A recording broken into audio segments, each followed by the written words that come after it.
It's funny, a few places have forgotten to put the S on shows, and it's up there on the marquee, the Last Picture Show, and if I happen to catch it, I'll go in and say, people are going to think they're going to walk in here and see Jeff Bridges and Sybil Shepherd. I think you might want to add the S back on there. Hi, this is Chuck Braverman. This is another new episode of Westdoc Online, where we interview terrific filmmakers about their documentary films. And today is no exception. We have a fabulous new film you should see called The Last Picture Shows, produced, directed, edited, photographed, promoted by Rustin Thompson. Let's say hello to Rustin. How are you? I'm doing just fine, Chuck. Thanks for having me on your show. My pleasure. I always ask first, where are you physically located? What city? I'm in Seattle. This is where I live, yeah. Well, that's a wonderful town. And if you want to be more specific, I'm in my converted garage that I converted into a studio, which is a home cinema space and where I edit my films. And I also have a radio show that I record here. So this is the epicenter of my creative being. Well, it looks wonderful. You can't tell it's a garage. I don't see any cars in there. It's unusual now these days to see a film. Your credits are director, writer, producer, cinematographer, editor, sound, and probably 3 or 4 other things that aren't on that list, right? So you didn't have any 40-foot trucks and a crew of 75 guys backing you up, I assume. No, I didn't even bring a light along. I just had my camera, my tripod. The only extra tool I had was a little 2-foot slider. You know what that is? You put it on the top of the tripod and get a little dolly shot. That's the only other thing I had. I like working alone.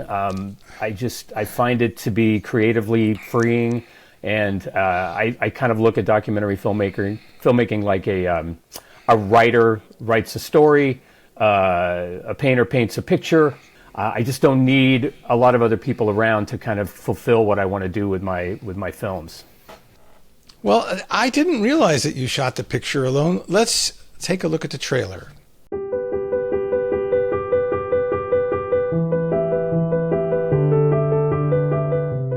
The challenges for small town theaters are many. We have places where sometimes 50 miles, there is no movie theater at all, what I would refer to as cinema deserts.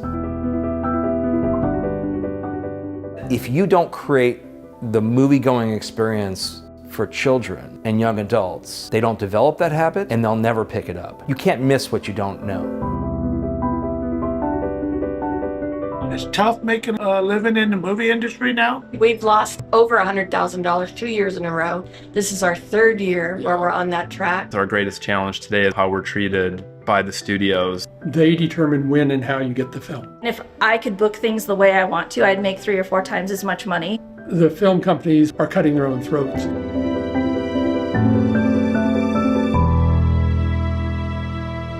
So how come you keep at it? Because we enjoyed doing it and the community needs it.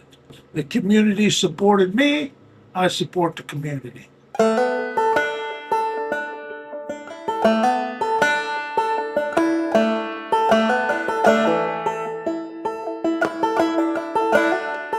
grew up coming here as a little kid to this same drive-in.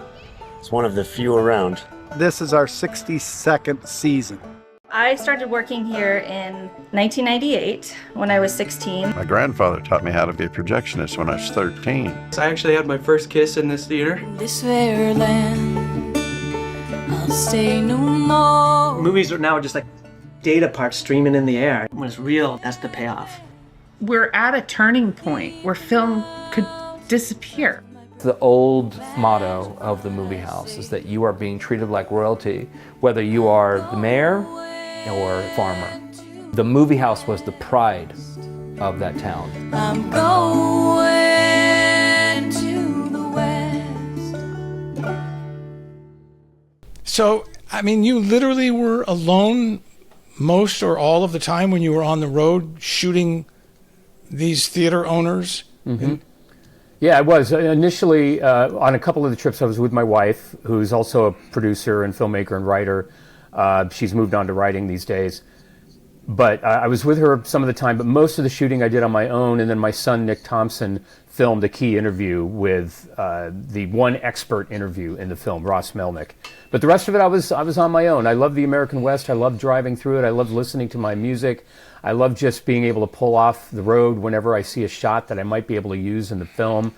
I do that a lot. I take pictures of just kind of like texture in the West, and I don't know how I'm going to use it until I get back to my editing room and really sit down and think about how I can fold some of these images into the story. Well, so you brought up You're Alone. Let's switch to geeky stuff for a second. What kind of camera? What did you shoot? It was a Sony FS5, and I shot in 4K. That camera, of course, went obsolete about 2 years after I bought it, which was about 8 years ago. And I just used a standard lens that came with the camera. I also used the shotgun mic that came with the camera. I tested it on doing interviews. Nowadays, you can apply a voice isolation filter in editing, so you can take out all the background noise. And I used that on every interview I did. I like to just go unencumbered. I don't want all of these bells and whistles surrounding me and my camera, and I don't like having a sound person with a big boom. I didn't even use a lav. And I just got close to my subject matter, and I just feel like you just get you get an immediate rapport with someone when you take out all of the gear that doesn't need to be there to get your image and to get your sound. And it's a way of working that I call lean team documentary filmmaking. I actually wrote a book about it for Oxford University Press, and it really is about 1- and 2-person team filmmaking in documentaries. I just saw a feature film the other day. This reminds me, I have to talk about it, called Young Mothers. It's it's a Belgian film shot in French. Are you familiar with it? No, I'm not. Well, the reason I brought it up was, I don't know, it came across my desk through a publicist, and I watched the link of the trailer, and I thought, this is a great-looking documentary. And Je me réjouissais tellement de te tenir contre moi, mais je sens rien.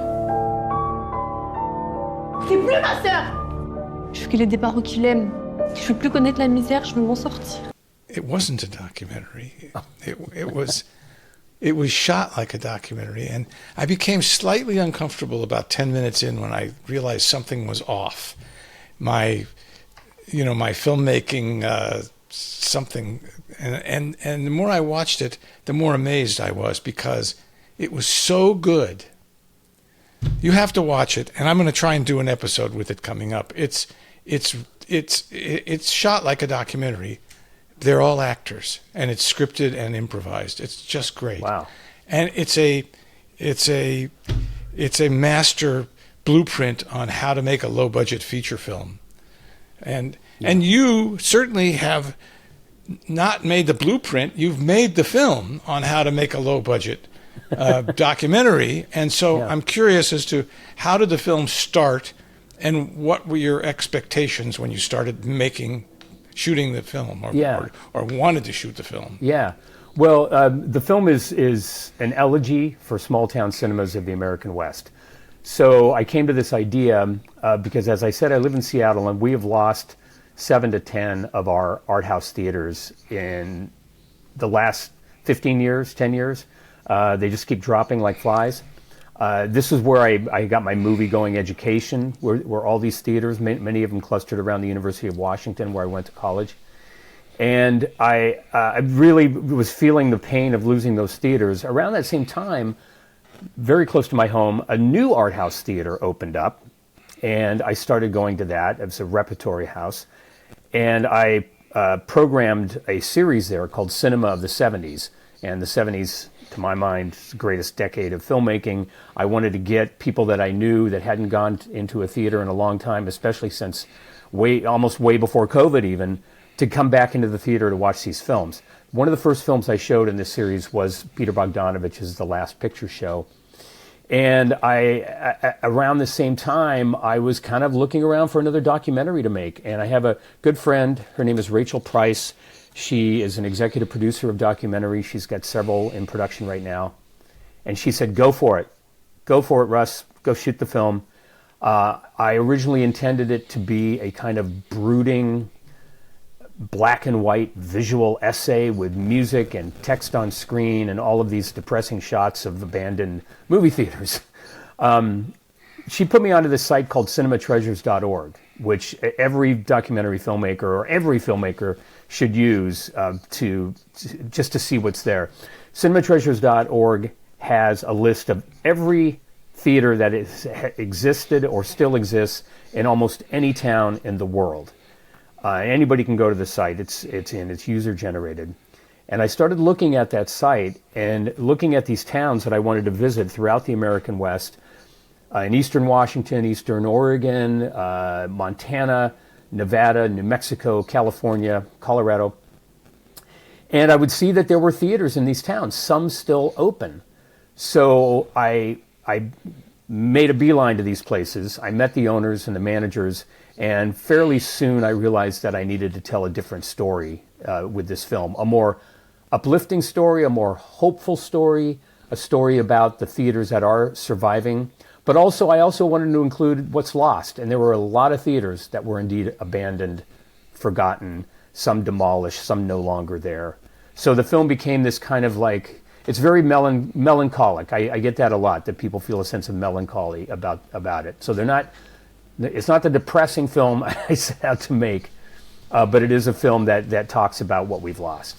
And what were your and the producer's expectations for the film when finished, or when, what were you hoping? Well, what did you think? I've been making documentaries for about 26 years, and most of these films, some that I've done with my wife, many I've done on my own, most of these films hardly ever get seen. We get into a few film festivals, maybe a little educational distribution.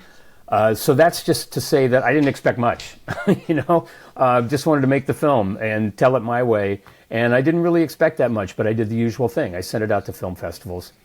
And once it started to get seen at these festivals, I debuted at the Santa Barbara Film Festival, got rejected by all the major fests, but premiered at the Santa Barbara Film Festival, and the audience was good. The response was appreciative and warm. And then I had a sold-out screening in Ashland as a spotlight film for the Ashland Film Festival. Full house, and I started to realize maybe I've got something here. Maybe I'm striking a chord. So then we went about putting together a team to do a self-funded DIY distribution of the film, and that's what's happening now. So we're getting it into theaters. It's playing in a bunch of Northwest theaters right now. And then in a couple weeks, we take it to the Village East Cinema in New York. And then we bring it back to Los Angeles for a week-long run there. And then it's going to play at a bunch of theaters in between. So I think the film is striking a chord, and people are really responding to it. And that surprises me. I had no expectations going in. Are there any expectations of making any money on the theatrical distribution side of it? Or is it a promotion for video on demand or whatever? Well, we are charging rentals, and we're booking it into a lot of places. My booking agent is Jessica Rossner, who did the booking for Hundreds of Beavers, which was a very successful, low-budget, independent, self-produced film that played in a bunch of small theaters all over the country. We're kind of following that idea, and we expect to make money back. I don't know if we're going to make our whole budget back, but we are going to bring in some money. And that's good to know. And then we're going to move on to TVOD and educational streaming like on Canopy. That'll happen later around December. Have you tried, just out of curiosity, before that, did you go to the big streamers with the film? Was it submitted, No. The market for documentaries now is really it's almost non-existent. You've probably heard this. I mean, the docs that play even at Sundance are really struggling to get distribution. Netflix produces a lot of their own documentaries. Most of them are true crime films or celebrity biopics, I think Amazon, too, produces only sort of like big movies, docs that they consider big. It's very difficult to get HBO interested. But we're going to try. We're going to try to get some of these places interested, and we figured like maybe if we get some good response on the theatrical run, then a possible HBO Max might be interested in picking up the film. Yes, I've heard this before. I've known this for the last couple of years. Yeah. Of course. I always ask, and sometimes I get a pretty good answer on what was the budget of the film. What area is the budget? Okay, the shooting budget was really low because it was just me. It was around $200,000, which is low for a documentary these days. That was the shooting and editing budget. I do all the editing myself here at my house. But we've upped the budget now with the publicity team that we have. We have a publicity team, we have a consultant, we have a marketing person, and we have the booking agent. So that was another about $100K to do that. And then there was the music too. It was very important to me to use independent artists in the sort of alternative country, Americana, folk vein, and that's a very important part of the film. And so we had a small budget for that because I only worked with independent artists. I didn't go through any big music companies or agents. And so then we have travel expenses, things like that. So I would say the final budget for the film is going to be around $350,000 when everything is added up. What about the clips? You have the film clips. 20 clips. The film clips were very important when I first even conceived this film. I knew that I wanted to use film clips from classic films. So I did my research and found the sort of people the lawyers who wrote the book on fair use right now, law firm Jazzy Butler. They were fantastic. They had worked with other filmmakers on this. They worked, I'm not sure if they worked on Only in Theaters, which had a lot of film clips as well. But I looked them up, realized they'd done this work before, and they passed all the clips on the fair use stance, also including all the photographs that I used as well. So I didn't pay a dime for the film clips or the photographs. You know, I was curious. This is sort of a naive question in a way. I mean, it kind of is obvious, but one of the themes that the theater owners were complaining about the treatment they got from the distributors, and that if they could program the films themselves, they could do a lot better.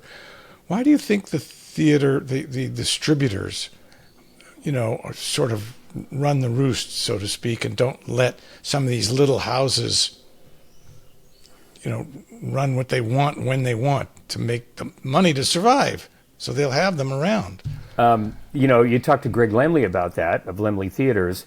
He'll tell you that it's ego, that a lot of these distributors, a lot of these studios, they want to throw their weight around. They love to point out and say, look, we got our film for 2-week runs in 150 theaters around the country. The theater owners and managers, the operators, have to sort of submit to that policy, or else they get shut out, and they cannot survive by showing just art house films alone or classic films or doing a repertory program. They have to make a certain amount of money on these blockbusters. But it's like a vicious circle. A booking agent will have like 75 theaters that they get the films to, and it's easier for them to take whatever the big film coming out that week is and book it into all these theaters at once. And then these theaters can say, oh, we have the #1 film in the country. Well, the reason it's the #1 film in the country is because it's in most of the theaters, not because it's that good. And what happens is these small town theaters, the 100 to 200, 300 people who might come to the film come in the first weekend, and then that theater sits empty for the next 10, 12 days.